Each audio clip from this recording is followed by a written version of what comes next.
bad news for anybody who owns a motor vehicle or plans to buy one in the future. A company. All right, guys. Yes, a stitch of a stitch of a stitch. So go follow Shining Nathan if you are not. They are great content. Love them. Absolutely wonderful. Now, some of the stuff I'm going to say they said in there, but I want to focus on the privacy aspect of things. So basically, short as LexisNexis, which handles basically legal records. If you ever worked with law firms, now I've worked for managed service providers. Some of our clients were law firms, and LexisNexis was a big part of what law firms do. LexisNexis has a lot of data on people, especially if you've been in the system for anything, jail and whatnot. The fact that we're letting auto dealerships have access to LexisNexis is such a violation of privacy. That kind of data does not belong there. Auto dealerships do not need risk management via LexisNexis to tell if they can sell a car or not. It's the same as determining whether someone should get a loan because of their job history. It is irrelevant and does not matter. There's no excuse for it. I don't care if you want to put the argument forth that, well, if you've been late to work too many times, you may not be responsible enough to pay a loan. That is not accurate in the least. That is not an accurate metric of how we should be issuing credit. If they're so desperate to make sure to find only paying customers, they're going to these lengths, there's a bigger problem here. And on the surface of this looks like data selling.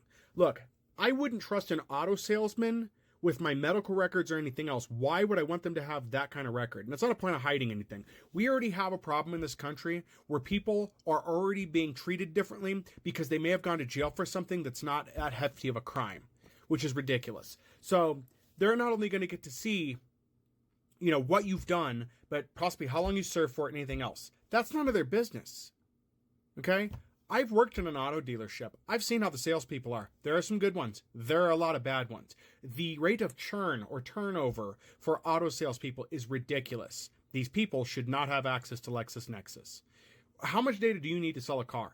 This is getting really out of hand. And again, as Shining Nathan said towards the end of the video, but worried about TikTok stealing our data. I have more faith in the Chinese government holding my data at this point than I do any U.S. company or the United States government. For multiple reasons. But this is just awful and should not have been a thing. But remember, we're all citizens of the United States and we're worth something to the government and other agencies for our data. So who's really taking our data here? Because it ain't China. It ain't at this point. Not that I can see. Maybe that'll be a problem next down the line. But that's the thing, right? The United States government is already doing stuff that's going to make American citizens defect against this country. Right?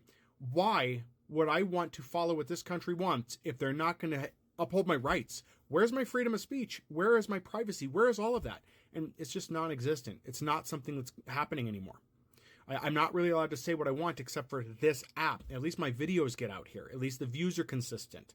And at least people can interact with me. But if I go to YouTube and try to say the same things, video will probably get yanked.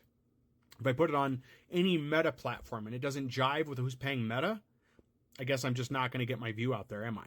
So it's very difficult to have faith in the fact that China's trying to harm us when America at this point is becoming the bad guy in everything they're doing.